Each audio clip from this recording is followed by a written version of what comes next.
Les élèves, quand ce sera ton tour de présenter, tu vas t'assurer d'avoir ta caméra d'éteinte, ton micro d'éteint, mais tu vas partager le contenu de ton écran. Et là, tu vas cliquer sur « Inclure le son de l'ordinateur ». Tu vas ensuite aller chercher la fenêtre où se trouve ta vidéo. OK, donc, si c'était sur ton Google Drive ou peu importe. Et en faisant ça, vous allez partager votre écran et vous pourrez appuyer sur Play. On va visionner votre présentation. Pendant chacune des présentations, tous les élèves de la classe devraient prendre en note quelques questions possibles, donc au moins 4, parce qu'il y aura 4 élèves qui vont poser des questions et tu ne veux pas poser la même question que l'élève qui est passé avant toi. Donc, sois prêt avec au moins 4 questions.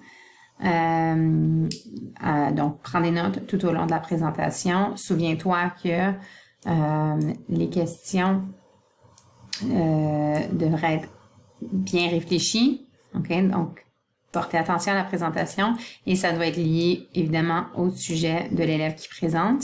Et en plus de ça, ta question devrait avoir un lien avec un concept mathématique que nous avons appris en classe.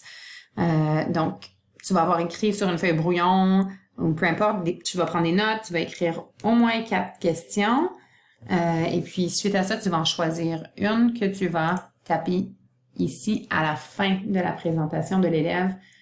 Ça va être ta preuve écrite de ta question. OK, tu vas en mettre seulement une, celle que tu veux, ta préférée des 4, et tu vas remettre. Suite à ça, je vais tirer au sort de façon aléatoire.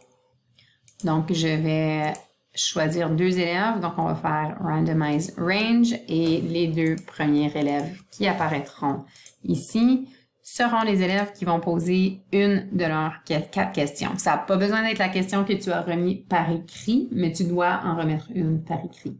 OK, donc si tu, par exemple, probablement que tu poseras, si Rémi c'est le premier élève, probablement que Rémi va poser la question qu'il a remis par écrit. Si Hannah c'est la 2e élève, si Rémi a posé plus ou moins la même question qu'elle allait poser, celle qu'elle a remis par écrit, elle va poser une de ses autres questions. Suite à ça, je supprimerai ces 2 élèves-là pour la prochaine présentation. Donc, les 2 premiers élèves qui poseront une question dans la prochaine présentation, ce seront des élèves qui n'ont pas posé de question.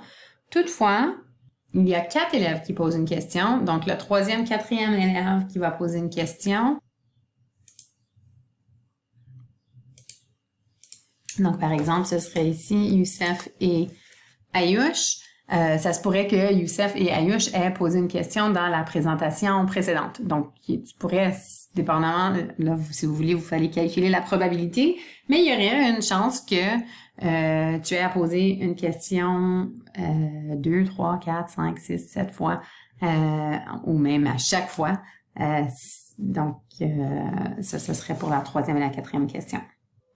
Par rapport aux présentations, nous allons faire ça de façon aléatoire aussi. Donc là, si je mets en ordre alphabétique, voilà. Ici, je vais maintenant mettre en ordre aléatoire, donc Randomize Range. Et donc, pour notre première journée, les autres jours, je le ferai sans vous le montrer, mais pour aujourd'hui, ce sera dans cet ordre-là. Donc, notre première présentation, Kamalia, suivie de Mohamed, Béatrice, Youssef, Ridouane, Angélique, Tiffaine. Alors, sans plus tarder, je vous laisse poser des questions si vous en avez et ensuite nous passons à la présentation de Kamalia.